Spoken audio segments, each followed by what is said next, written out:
Good morning. Anybody see me out there? It's Pete Thorn, Sunday Live, number 5. Anybody online? Anybody online? I don't see anything in the live chat yet. So, I'm just going to wait.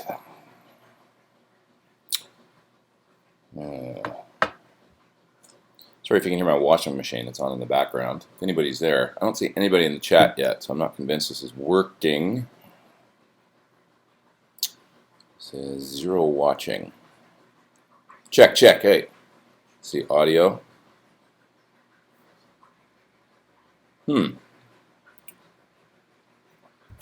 I don't know if something's wrong. Oh, there's one person. Evidently. If you're out there and you're watching, type something into the chat so that I know that it's operational, because it seems like it's sketchy right now.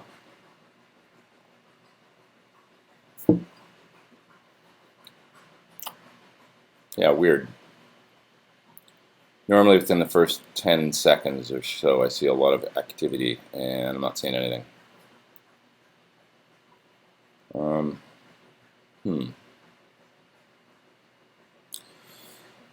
YouTube says, the internet can totally see you now, but I don't believe him. We're a minute in, there's nobody in the chat. It says one person's watching.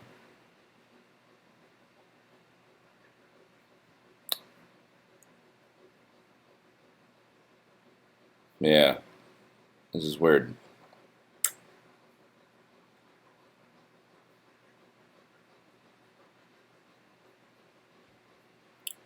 I don't know, guys. If anybody can see this, maybe there's some issue. I'm going to stop it and start it again.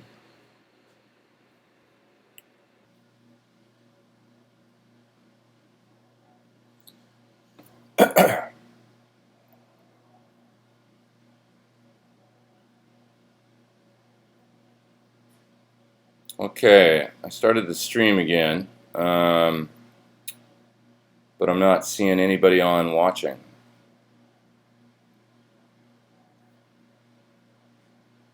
So I have no idea what's wrong. Strange. Stream health. Good. Stream is healthy. Stream is excellent. Ah! I've got it set to private.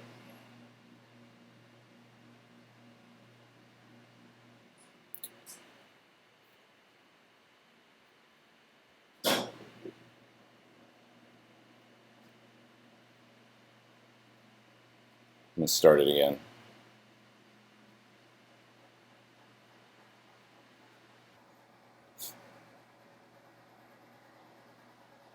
Hey, y'all. Hey, y'all. Sorry for the chaos. It's Pete Thorn, live, number 5. Can you guys see me now? If you can, type something in the chat box there. I had the privacy settings set to private, and I started. I was like, why is it not working? And just trying to figure it all out still. But anyway, type something in the chat box there if you guys can see me. There we go. Hello, Jennifer. Good morning. Yeah. Still not 100% on the technical stuff, but hey. Hi, William. Good morning. What's up? What's up, everybody? So we got 6 people online now. Let's hope that continues. I was so proud of myself. I showed up right on time, and then I couldn't get it to work. I was like, why is there nobody here? Just this one little setting thing I had to change. Anyway, good morning, folks. And I'm going to go till about 11. Well, now because I started late, I'll push it. But I'm going to go till about 11:50 today. I was going to try and do 45 minutes because I just have to be somewhere by 12:30. So I'm going to try and knock out as many questions as I can. Somebody says, will you ever release Kemper profiles of the Sir SL68? Maybe at some point. I'm really reluctant at this point to release Kemper profiles. I have a weird feeling. I'm on this whole amp crusade right now, basically. I love my Kemper, and I think it's great. But, you know, I mean, it's like, I just feel like there's companies out there that are making money and they're producing Kemper profiles, and that's all well and good. I think it's fine. You know, know some of these people. I mean, Michael Britt's a friend of mine. I love the Kemper profiles he does. I think it's great. Just for me personally, I feel like, I don't know, once you put those out there in the world, it's like, well, there you go. You've sampled the sound of your studio and your amps, and now you've put them out there. And, you know, if you have any kind of association with amplifier manufacturers, you know that they're, like, really stressed right now. And, you know, they're like, hey, what about guitar? And I love guitar amps. So it's like, I had this thing about, like, I don't know if I want to be a part of, like, killing the guitar amp off, I guess is what it is, really, honestly. Even though they're super useful, the Kemper, I mean, I use them, but I use my own profiles. You know, I made them myself, and then I can take them home and use them. I still use my own amps in the studio. So, anyway, I have really, I don't know what the correct thing to do is. Really, I have really mixed feelings about it because I like the Kemper and I like the Axe effects and the Helix and all that stuff, and yet I don't want to kill guitar amps because I think guitar amps are cool. So, maybe they should be. You know, maybe there should be a thing where if you're putting out Kemper profiles, you should be paying some sort of, you know, royalty or something if you're selling them to giving some kind of kickback to the manufacturer of the amp that you profile. You know, if you're going to earn income off of an amp, I don't know. I think Henning Pauly did a cool video on this, so it kind of just raising the questions. I don't know what's the right, you know, should talk about it, but. Jello Man says the SL68 kicked Marshall's ass in the video yesterday. Yeah, so I put out the video yesterday. If you guys got a chance to see it, it was on,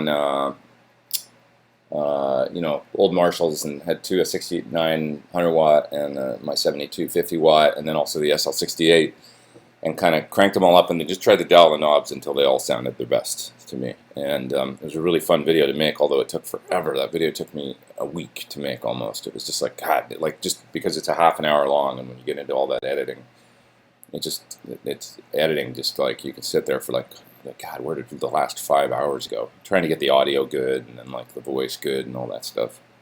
It's time consuming, but I'm really happy with the video. I thought it was good. The next ones I do will be simpler. I'll probably do like one amp at a time and make the videos like 10 minutes long, where I'll do my, you know, maybe my Comet amp or something. Just take one amp and turn it up and try and make it sound bad and then dial it in to make it sound good. That kind of thing. Yeah. Roger from Liverpool says, how do my Surs compare to my vintage Strat sound-wise? Well, let's see. I have... The closest one would be my white Sur to my vintage Strat, because it's got the 6-screw bridge, and it's all the same woods, and it's pretty close, I would say. My my white Sur Classic S has a roasted alder body, so it's real dry, and the only thing is, in my old Strat, I do have a Sur pickup in the neck. A lot of people say, what's that neck pickup and stuff? They go nuts, and it's actually a Sur pickup. The original neck pickup I have, but it's a real low peak, and it's a little dark sounding to me. So John suggested I try one of his, it's an ML Classic. And normally I use the V60 LP, but he said, try the ML Classic. I think that's what you should try in that guitar. So I did, and it sounds amazing, and I've never changed ever since then. It's been in there for probably 5 years, so... the old Strat, which is right here, by the way. I'll just grab it. Happens to be sitting on the couch. There it is. This guitar has original pickups in the bridge and the middle. And I gotta look at the screen here, make sure you guys can see this. Let me see the. Yeah, you can see it. Okay, cool. Yeah, so original pickups, bridge in the middle, and then this is the ML Classic, and like many of these old ones, it's got a crack in the pickguard right here, which lifts the pickup up. You can actually see it, right? If I push on that, I think you can see it.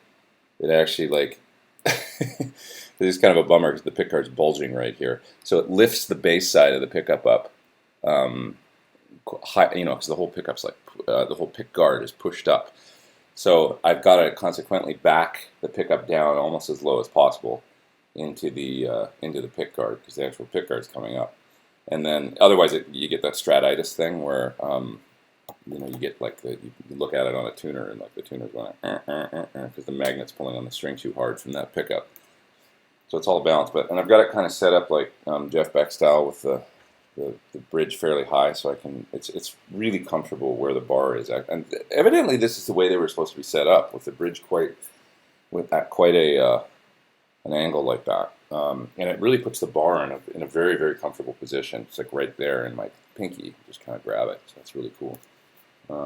But anyway, yeah. So this guitar has a really, I don't know if you can hear it, has a dry, warm, resonant quality to it that's just kind of magical, that really comes through. I mean, I'm all a big believer in the whole wood matters thing, because the strange thing is that, like in a guitar like that, it's not a strange thing, but you can hear the wood really coming through the pickups, and so it's like the sound you hear acoustically of the guitar. It's like you plug it in, you go, "Yep, that's the same sound, just amplified." That kind of thing.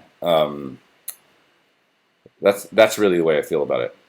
So it does have a unique tone, and it's probably something to do with it just being old. I think there's something to that. It's got this dry warmth to it. I don't know how else to describe it. It's clear, but it's warm and deep. It just has a clarity. So we got Wales and Brazil and the UK and Florida, and didn't advertise this one. There's not as many folks online. I wonder if I should put it out on Facebook just to let people know I was doing it for sure. But that's okay. We're an intimate group here, and it's good. Okay, I'm going to back up in the questions a little bit here and try and get to all, if not most of them, because it is a smaller group. Okay, have I ever owned a Bogner? Yes, I owned an original Ecstasy. Well, it wasn't. I don't think it was the first. Like the first was the 100A or something. I had a 101B, and this was in the 90s. Yeah, that was a cool amp. I especially liked the blue channel on that amp. It was just really comfortable to play through. Always sounded good. Let's see here. Jennifer's asking about my clinics. So we announced the clinics this week, which we've just got 2 for now, which is Calgary and Edmonton, my hometown, on December 6th and December 8th. I'm doing these recording clinics, basically where I'm going to bring up my computer, small interface, have a monitor set up, and I'm going to have the PT100, reactive load, a few choice pedals, my signature Sir guitar, and basically going to craft the track in the clinic and talk a bit about drums and bass, and then spend lots of time talking about the guitars, track 5 different guitar tones, and show different ways to do that, using both the reactive load and the Ace speaker emulator, and then also using impulse responses. Adding some simple effects, in the DAW that anybody could do in GarageBand or anything like that. And then once I've got the track done, just kind of musical choices as well, like being musical, it's not just technical stuff. And then moving on to just like easy mix stuff and mastering. So kind of trying to get people interested in home recording, maybe if they're not. And like my goal is to show you how easy it is to actually do much of what I do. I mean, like tracking guitar amps and stuff like that, and doing it with a small studio, you can get some really amazing sounds. What are my thoughts on Marshall reissuing the DSL? Well, let me say one more thing about the clinic. So it's only 2 for now, but if you do have a local SIR dealer and you're interested in it, just ask them, say, hey, like Pete's doing these clinics in Canada, would you guys ever do it? And my hope is that at NAMM this year, I'll get to talk to lots of dealers and stuff like that, and then book more, because that's coming up right around the corner. So I'm sure I'll see lots of the dealers and stuff you always do every year there, and we can get more going, kind of gauge the interest and stuff. Hopefully there will be lots of interest. Make it happen. Cyprus. What's up, Cyprus? Alexander. Okay, so somebody asked me about Marshall reissuing the DSL. I used to have a DSL. I had an original. I have no idea what the new one sounds like. I don't think it's made in, I think it's one of the offshore made ones, but that doesn't really matter. Yeah, I don't know. My original one, the green channel, the clean channel, was pretty cool. It had a cool sound, as I remember. And I did a lot of work with that amp, actually, like early touring and stuff. Some of the first good professional gigs I had, I toured with that DSL. It was a 50 watt. Lead channel was just kind of like, I don't know, like it had a couple different mode switches, and there was like a deep switch or something, and it was always like never perfect in any of the settings, like the way I felt.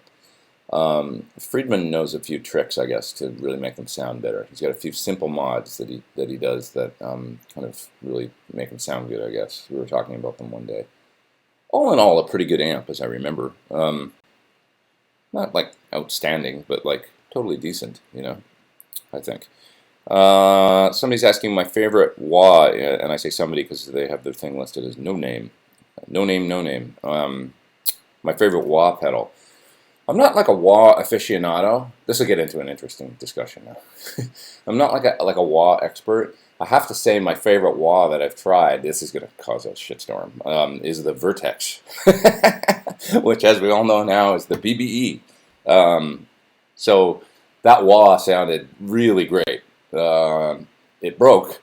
I had one on my board, and then that whole shitstorm happened with Vertex and people realizing they were just rebranded BBEs and all that. And so it's like a cheap wah, I think. They're like $90 or something. But the sound of that wah it just sounded so good. It was really cool. So that's my favorite one that I've had in a long time, I think. I've got the EVH on my board now, but I'm redoing my board. So I'm putting a mini Dunlop Crybaby on. So it's like this big. It's just this little, because I'm trying to size my board down. So I'm using a smaller volume pedal.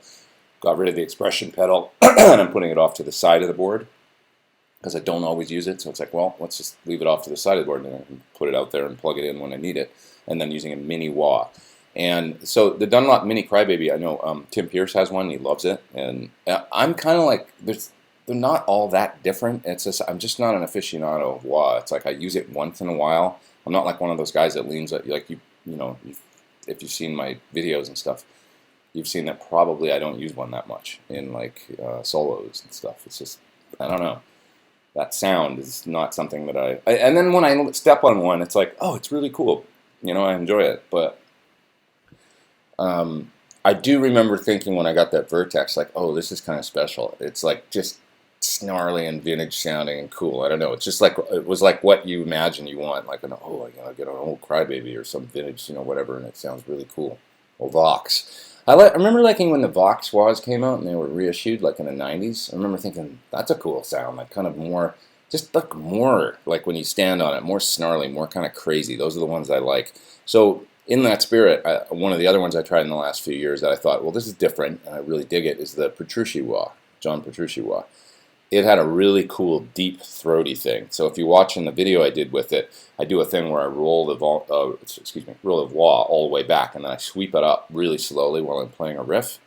And I doubled the riff and panned them hard left and right, did the sweep like this, and it sounds like kind of crazy. And I thought, that's cool, that's fun. It's just got this really deep. It's almost like the range of the wah is set back further than most of them, so you can get really bassy with it and then sweep through, and it sounds almost like kind of like that effect of like a filter, like when you hear a track close down and the filter sweeps, and it's just really aggressive. It is if all wahs are filters, but like I'm talking about like that kind of you know what I'm talking about, that kind of like electronic music thing where the filter sweeps from being totally closed and super dark all the way out. That's what the Petrucci wah reminded me of. Okay. What are some of my favorite Canadian artists, says Scott, that I listened to growing up that probably would not be well known south of the border? Harlequin, Queen City Kids, Nick Gilder. Nick Gilder's amazing. If you like old T-Rex or, he was kind of glam, really cool sounding records, like great guitar. And I think Nick Gilder, there was some association there with Bryan Adams, like they used to be in a band together or something before they both went off and did their own thing. And Bryan became Bryan and Nick did his thing. And Nick was, he did Hot Child in the City and Roxy Roller, those were his big hits. But like, what's the song, Rated X by Nick Gilder? That song is so cool. It's so hooky and badass and glam rock and just awesome. Who else? All the sort of usual suspects if you're Canadian, but if you're not, you won't know these. But, well, Kenny Shields, It's Three Heart, and what else? Headpins, because McLeod was amazing. They were just, he was such a good guitar player. Tastiest solos. like through the '80s, the guys that there was a few guys that really resonated with me, and they're always the ones that were sort of, they had really good technique, but they didn't really play that fast. They just were sort of flashy, but not too flashy, and you could remember their solos. So another guy as a great example, just off the top of my head, is Vito Burrata, right, from White Lion. I never liked the band because I thought there was kind of like, it was that '80s hair thing, but that guy and his solos was like ridiculous, like he was so melodic. Um, and Brian McLeod reminds me a lot of that too. Like really, like if you listen to the solo oh yeah, I'm not going to be able to remember, but if you just go and listen to some of the Harlequin hits right now, I can't remember names right now. It's just too early on Sunday. I haven't had enough coffee, but not Harlequin, excuse me, Headpins. If you go listen to some of the Headpins, their biggest hit songs, and just check out any of his solos. And he kind of reminds me, then Vito came along like 6 or 7 years later in the '80s, and it was like, oh, this guy's sort of similar in a way. There's Eddie Van Halen-isms going on there for sure, but like just a lot of melody in their playing. Their solos were like hooky and melodic, and yet they were flashy and cool. So. What else? Jennifer really liked the old Marshall video. And thank you, Jennifer. It was really fun to make, just time consuming. But now that I listen to it, it's like the tones were worth it. It's really, I just love those amps so much. The Feline Empire says, without name dropping, any bad experiences with musicians you were looking forward to meeting? Not really. Not really. Like, I've been really lucky in that regard, because a lot of people have said, never meet your heroes because you'll be disappointed and all that. I've been really, really lucky with all that. Like, I've met people and they've not always been completely pleasant or but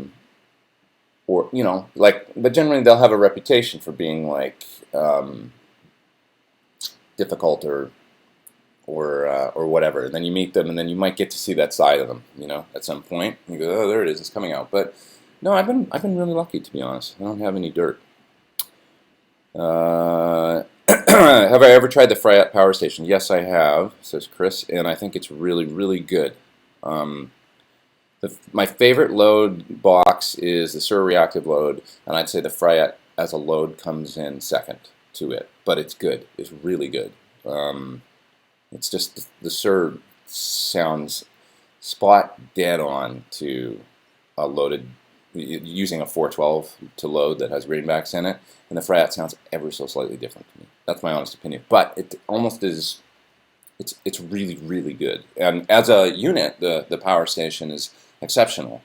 I think I would say it's my favorite sort of like attenuator reamp thing out there for sure. Like, and I have one, and I think he made a really, really great piece of gear. It's highly usable, in like a live setting, especially, which is mainly what I think he made it for. The differences with the load and all that are almost negated because it's like, just it doesn't matter. Like when you're off from the cabinet, it's over there, and it's like it just has to be really close. It doesn't have to be perfect. And then he's got the switches on there for sort of fine-tuning the load as well as the presence and deep knobs.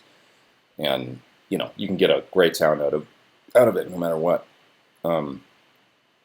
Yeah, really, really quality. That's my favorite way to, like, over any attenuator or any other thing on the market. If you've got a loud amp, you want to attenuate it, or you've got a quiet amp and you want to be able to turn it up because it's got the power amp in that to do it. It's the best solution, I think, that's available right now. Let's see. Somebody says, let's see. Scott Mann says, just want to say a sincere thank you for doing this weekly. Oh, it's fun for me. Thank you guys for being here. I mean, it's fun. I love just talking guitar, so this is a way to do it with a whole bunch of people at once. It's really fun. I'm glad people want to tune in and hear anything I have to say. Let's see. Did I buy or build the single pickup part Strat? That's the black one that's in the video I put out yesterday with the tortoiseshell pickguard. I bought it. A guy built it, and I saw it on eBay. And he said that, what it is it's a sort of a Van Halen style hard ash body, I think from the company that makes those, like K&E or something like that. It's either Music Craft or K&E. I think it's got a Music Craft neck and a K&E body. And a Motor City pickup in it, and the old Floyd's got an old '80s Floyd original one. And it wasn't like really inexpensive, but it wasn't expensive either. I think it was around $1,000. And I saw it on eBay. He had like a buy it now on there. I thought, it's one of those things. It was just an impulse buy, and I thought, I can always turn around and sell it. It looked like the parts were pretty quality and stuff. And I got it, and it just really does that thing really well. Now, so what I thought was interesting about it was that he painted it like Blackie, like Clapton's Blackie. So the wear on it is supposed to look like Blackie. And I thought that's a cool combination of like a Clapton and Van Halen guitar. I thought that's fun, So it just seemed like a fun kit kind of guitar. Now it did need some work. I got it, and the nut was way too high, so it didn't play well. Because when the nut's too high, it's like the action feels high no matter what, and you can't ever get it to work. Not to mention they try to play an F chord on a guitar with a nut that's too high, and it sounds out. It's a good thing out there actually to know is that, especially on a lot of Gibsons, new Gibsons that I've tried, the nut is too high. And it's hard for intonation, and it makes the guitar feel uncomfortable. It's just like the height of the nut is so important to the feel of the guitar, just as important as the height of the strings at the bridge. So you want to get that nut really. Most guitars, I think, new guitars, unless they're a Sur or something, in which case they're really tweaked, like you should take the guitar to a good tech, like a really good tech, and make sure the nut is cut right. It's absolutely 100% essential on Gibsons, especially because of the fanned strings coming out of the nut and the tilt-back headstock. If the nut's not right, if it's too high, and if it's not cut perfectly, you're going to have tuning issues, and you're also going to have a guitar that doesn't feel great. So it's a really good thing to get dialed in. I had a couple, for example, in my Black Les Paul Custom, I had a couple different people put nuts on that guitar because it was refretted, and there was actually a headstock break and stuff, so the nut was on and off of that guitar. And the last time I did it, I couldn't keep the guitar in tune. It was such a drag. I was in Japan and trying to gig with it, and it was just like the guitar, it was driving me nuts. So I took it to Cruise Music in Tokyo and said, can you guys cut a new bone nut for this guitar? And they said, sure. And in typical Japanese fashion, the tech was extraordinary, and like the attention to detail was amazing. This guy did a nut on the guitar, and it just transformed the feel of the guitar, not to mention it stayed in tune like twice as good. Looked the same, but it's like he just did such a good job, and the way that you cut the slots, where the string makes contact with the nut, and then the way that it fans out on any Gibson, it's so important. So if you've got a Les Paul and it won't stay in tune, or you feel like you can't get the action right, look at the nut. Okay, have I ever done anything showing what cranked Fender amps sound like, or do I have any plans to? Yeah, I think on one of these videos, what I'd like to do, John Sir actually has an old Super Reverb, like a really good one. So I was going to ask him, maybe I could borrow it and at some point and use that, and then maybe my old Bassman, and do that in a video where I crank them up. And my Bassman's interesting because Roy Blankenship worked on it. The main channel, the normal channel, is straight and stock and everything like that. But then the bass channel, he did a mod on it where I think it lifts the tone stack or something. So it just sounds kind of like it's got a lot of gain on the bass channel, and it sounds more like a gainier version of the other side. So it's fun. And you can plug that amp into a 412, and it sounds pretty ferocious, actually, like almost martially. So yeah, it'd be fun, I thought, to do the Bassman that's modded by Roy, and then a Super Reverb.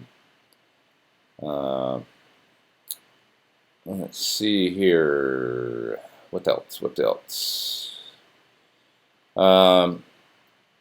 Can I suggest a ballpark starting height for the Thornbuckers? I don't have any kind of like standard height that I work at. I just kind of do it by eye. I don't know how else to describe it. I'm sure Sir would actually have a better answer for that. That would be a question that I would put to them. And once again, the stupid chat thing here. I'm sort of getting better at realizing how this works, but the chat thing just freaked out. Anyway, sorry. So the height, I don't have like I just know how I do it. And basically it's like I don't set the bridge pickup super high, but it's not low either. It's like, there's some clearance under the strings. And then the neck pickup I usually back down. I do it by ear. There's a great video where Joe Walsh sort of describes how to set. If you look on YouTube for the Joe Walsh pickup video, search pickups Joe Walsh height adjustment or something, I'm sure it'll pop up.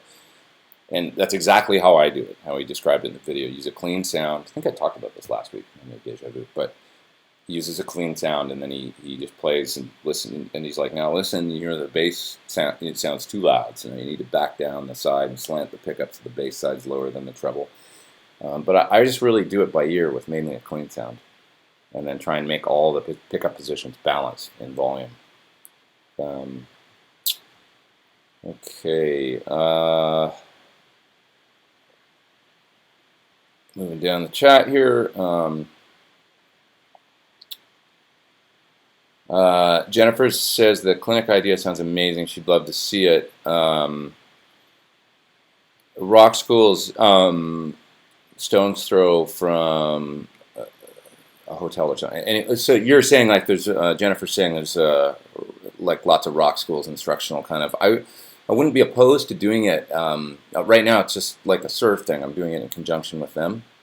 So, part of the issue is like when you go into a city, I need all the gear there. So I need a PT-100 and I need, reactive load, and I can't fly with all that stuff. So I need that's why we're kind of doing it with SIR dealers right now. It's because I need all this stuff, and it's a collaborative effort with them to kind of get me, out there to their dealers to do it. So, but I'm not opposed to doing clinics at some, music schools or rock schools or in conjunction with those types of places for sure.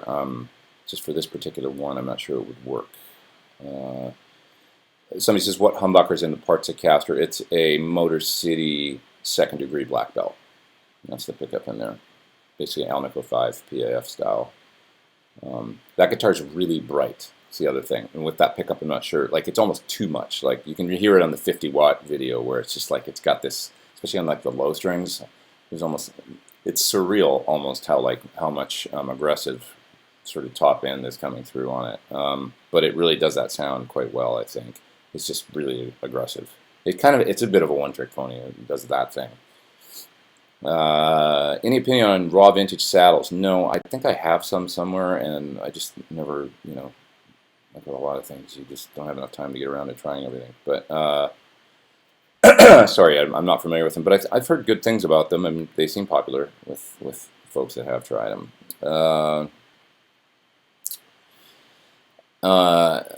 Cheddar Kung Pao, I like that, says, I always test guitars unplugged first in stores, and do I do that? Yeah, I like to hear if a guitar's kind of dead unplugged. There was this great...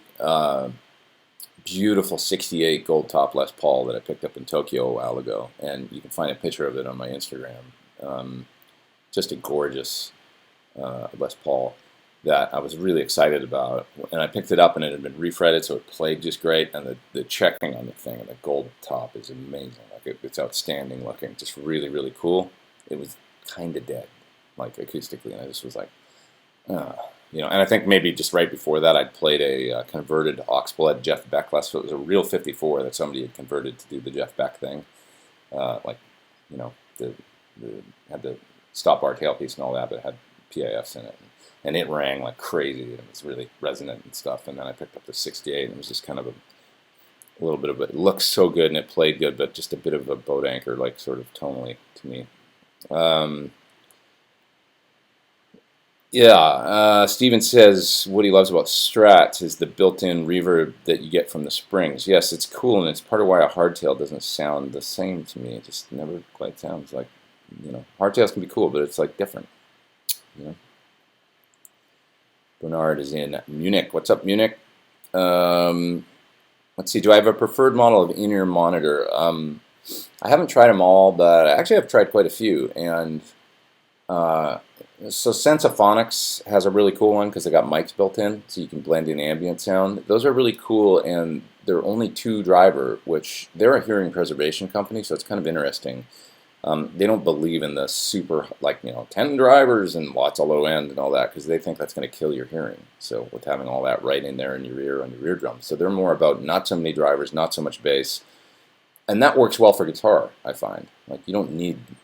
So a while ago, from 64 ears, I ordered a set of their, and I should have known this, but they were their top end in-ears, and they said, we want to, get you to try out these. So I said, okay. And so it was like 12 drivers or something in these in-ears, and they're quite expensive. They're a couple grand for these in-ears. And so I tried them, and to me it was just like, I'm sure DJs or like hip-hop guys or like people with a lot of bass, and they like that bass, would bond with them. For me, it was like I couldn't hear the guitar. It just didn't sound like guitar to me. It was like that much low end. So they said, "Oh no, okay, we know what you want," and I got a set of their A5s, which are 5 drivers, I think. And they are much better, and those are the ones I use all the time now. Not dissimilar to my UE7s, which are ultimate ears that are an industry standard kind of. UE7s sound good to me. The A5s sound good, like really quite good. Those are 64 ears, A5s. So I recommend those for guitar players. The UE11s sound really quite good. They're made to be very flat, and they're made for people that like producers and mixers and mixing, front of house mixing engineers. I like those a lot too, because I don't really want them to be hyped. I just want them to sound like the music. Whatever goes in comes out. UE7s have more mids. They specifically made them kind of for guitar players and keyboard players and people that want mids, which works. I mean, on stage, it kind of,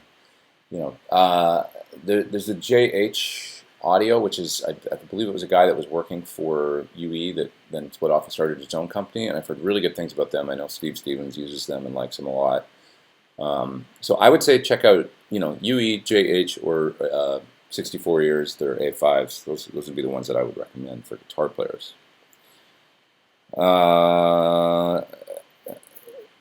Let's see here.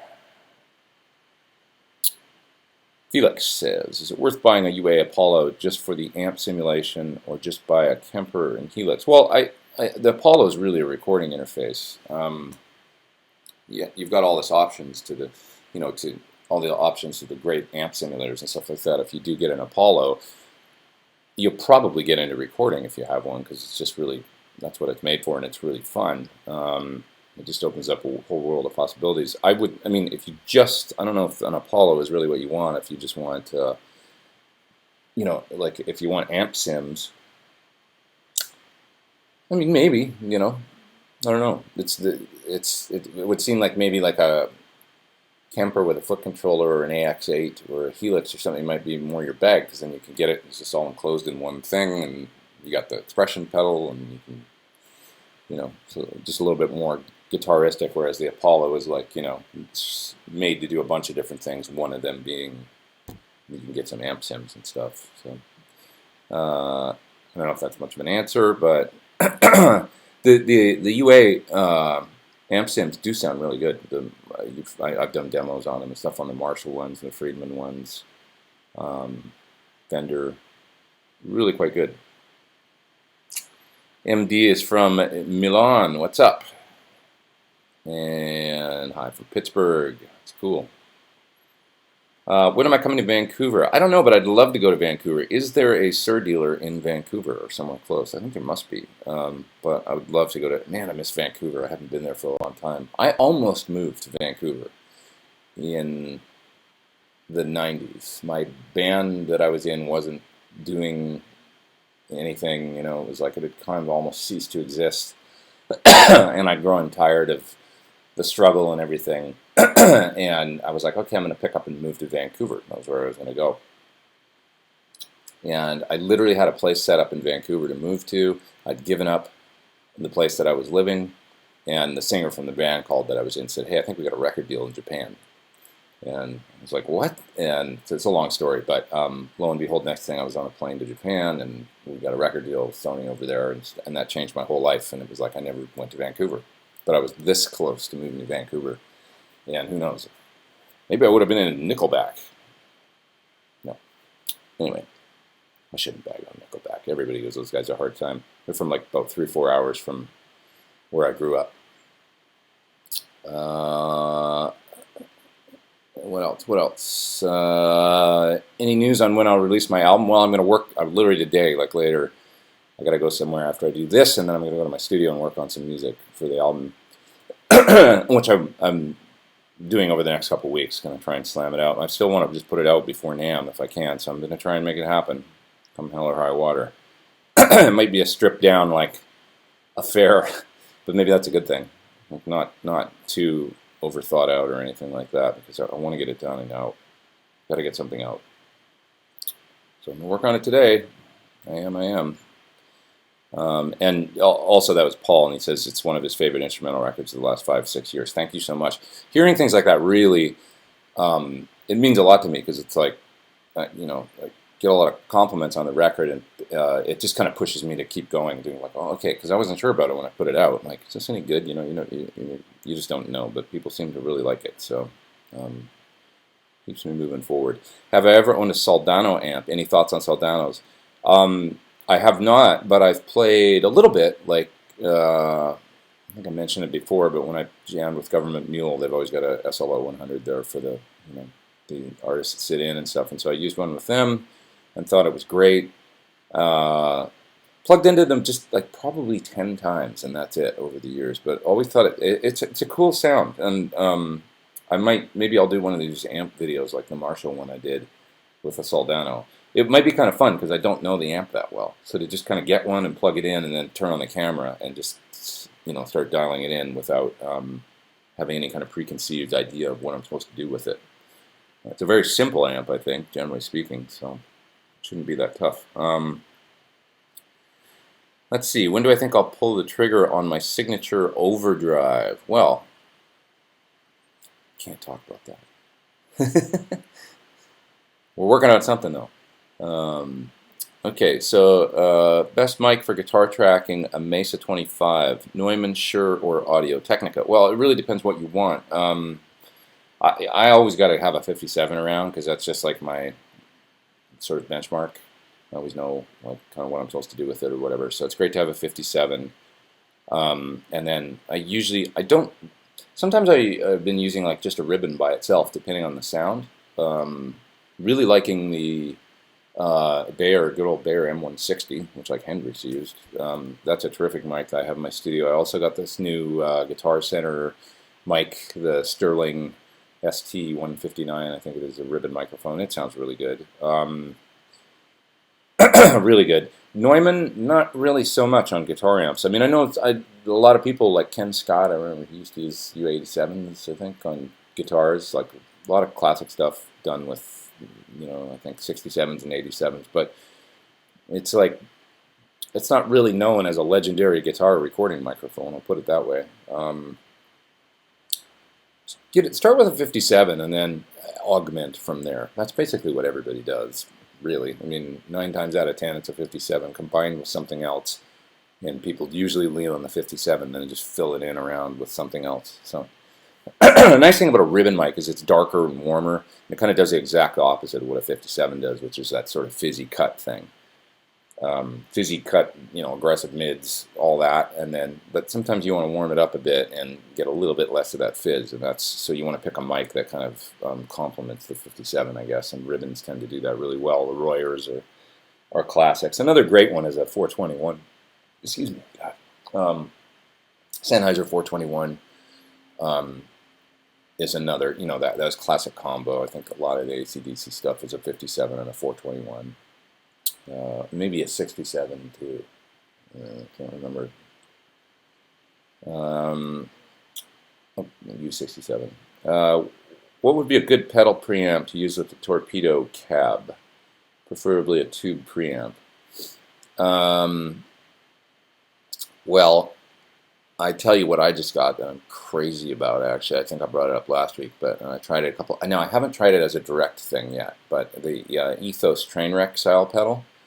So the Ethos clean preamp would be great with a Torpedo cab, and then you can just add distortion pedals to it. It's kind of supposed to be a Fender Dumbly kind of sound, so it's like, imagine you've got a nice clean amp, that's the Ethos. And it's also got overdrive in it too, which is cool, and it's kind of that Robin Ford bluesy kind of thing going on. Like, modded Fender sort of situation. So that's the Ethos stuff. But they also just came out with a Trainwreck style pedal, and it's like it's like the size of a Phase 90 or whatever, and then it's got some switches in it where you can add like a 412 cabinet sound. I haven't tried it direct. I've only tried it into my clean channel on my amp, and it sounds killer. Like it does a great like sustaining gainy amp thing. It's supposed to sound like an Express, I guess, or something. Trainwreck sounds great. So check that stuff out, because it's small and easy. It's not tube, but Sounds awesome. Let's see. William says, I'm stuck. Invest in better mics and preamps or 2 Notes Torpedo Live for home recording. I would get the 2 Notes Torpedo Live if that's your option. You want to get a load box and have the cab sim in one pedal. It's necessary for me these days. Like I love having. It's not. I like to mic and all that. And I'm not saying don't mic and don't have good mics and preamps. But if you've never tried the load box IR thing, it increased my productivity. I mean, like tenfold, because it's like now I can have my IRs and presets, and I can do it through headphones, and I don't have to disturb people, and it sounds great.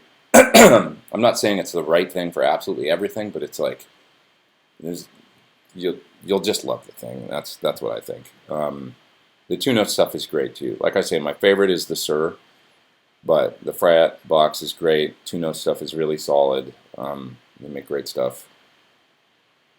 I use them. I have a live, and I use it on the road. Crunch channel is the best on a DSL, says Steven. Yeah, I agree. The green channel, it's good. Like it's solid, you know, kind of JCM 800-ish or something, and did a credible kind of just clean as well. Any tips to limit string breakage if you're tuning up a step and a half? Well, I would probably go with lighter strings for sure. Step and a half, you almost got to go eighths, I think. No, God, not another Vertex shitstorm. Yeah, we don't want to start that. Let's see here. Okay, Joe says, if all my pedals are true bypass, at what point will I need to add a buffer? From what I've read, the advice seems to be when you have a lot of pedals. So what you need to do is just listen. So it says, is 6 pedals a lot? Well, it totally depends on how much cable you've got and all the connections between. So the thing to do is plug your guitar into the amp and listen to that with the cable, right? Okay, there's that sound. Now plug in 1 pedal. Now plug in 2 pedals. Now plug in 3 pedals. You know, with the associated the guitar cord into the pedals and the cable coming after it. And when you start to not like the sound, and I mean plug them in and don't turn on the pedals. So just plug the pedals in line with the cable that you need to get all the pedals hooked up. And when you start to hear your direct guitar into amp tone, adding the pedals one at a time, when it starts to get to the point where it's like it's not sounding right anymore, that's when you need to add a buffer. It's pretty easy. Basically, find the sound of as much cable and true bypass stuff that you like, which, you know, a certain amount, I think most folks can agree is a good thing. A little bit of, you know, the capacitance from cable can, you know, take some highs off and be nice for overdrive sounds and stuff like that, but at some point it gets to be too much, and that's at the point where you need to put the buffer, generally speaking. Robo says, don't tune up, use a capo. Yeah, true. Good advice. Solid advice.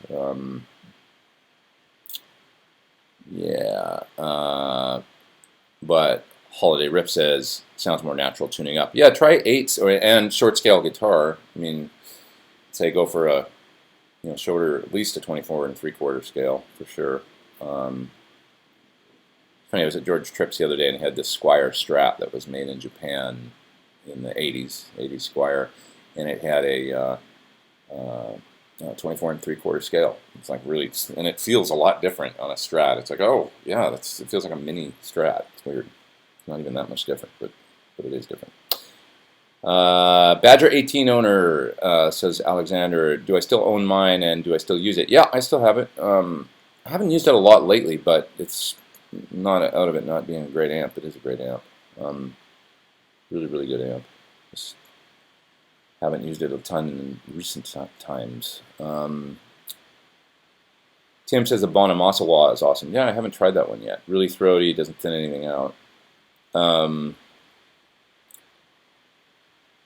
Let's see. When was I last in the UK? I was last in the UK, let me see, a year ago, December. Was it? Yeah, I think so. It was a year ago last, yeah, shit. I'm losing track of time now. Was it? Okay, it was the end of 2016. Yeah, December 2016 was the last time I was in the UK. Because I went there for just like a week to kind of consult with Celestion about their impulse responses, actually, right before they came out at NAMM. Um, and I spent about 3 or 4 days there. It was really cool. I stayed in this like 15th century inn. It was really cool. Gotta go soon. I'm gonna do about 3 more questions here, and then I gotta hit it because I gotta be somewhere. So I'll keep this one to an hour maximum. Thoughts on this Celestion Classic Lead 80? Doesn't get much attention. Yeah, I haven't used that speaker a lot, so I'm sorry I can't offer a lot of input on it. I had an amp with one. They're brighter to me. Sorry, I don't have a great knowledge of the way that speaker sounds. I'm more versed in like Greenbacks V30s, G12H30, 75s, and I would say 65s as well. I can kind of offer lots of opinions on those, but the 80, not so much. Well, that's a good question from Jennifer. She says that you put a ton of time into your demo videos. Like, when do you play? Yeah, it's actually really hard, and I was thinking about that while I was editing the Marshall video. It's like I got to spend some more time playing. Like I haven't been playing that much. It's like too much time on videos and editing, and not enough time practicing lately, and recording and getting my record done. So I'm gonna try. I gotta do, keep the video thing going, but I have to chill out a little bit actually for the next, because I got the clinics coming up, and I don't want to suck. I got to keep my chops, and play. I need to play a little bit more guitar. Plus, I'm going back to Japan, and have to be in good shape for that. So that's in December after I do the clinics. So going there for the end of the year. So yeah, in the next couple of weeks, I'm going to try and play a lot, and get some more work on my record done, and just play guitar. So I might fall off on the YouTube thing a little bit, because there's only so much hours in the day, and it doesn't do anybody any favors. I've got videos to do for companies and things that want me to make videos of their products, their pedals and stuff, but it's like it doesn't do me or them any good if I start to suck. And it does get to that point where it's just like I sit down and God, like I'm not, it's so time consuming. I have to say, making the videos on your own. I don't have an editor, so I have to sit there and I have to do all the, importing the video, and you're spending like hours and hours and hours, literally, of just working on these videos and stuff. And there's only so many hours in the day, and if I suck on guitar, it's not good. I got to be a good guitar player, because that's the core of the whole thing, right? So I have to keep practicing. I'm not a like a natural, just pick it up after not playing for 2 months and I'll be good. It's not like that. Like I have to practice, like probably like most of us, right? So it's always those people that don't seem to need to do that, but I do. Okay, I gotta go soon. So let's finish it up. What do I think of the 2-notes captor? Haven't checked it out yet. Haven't tried it. So how close is the Bogner blue pedal to the real thing? It's been a long time since I had that Bogner amp, so I don't remember, but it sort of strikes me as like less gain than actually, like in the Bogner blue, than what the amp had. But maybe not. It's hard to say because it's been 20 years since I had that amp.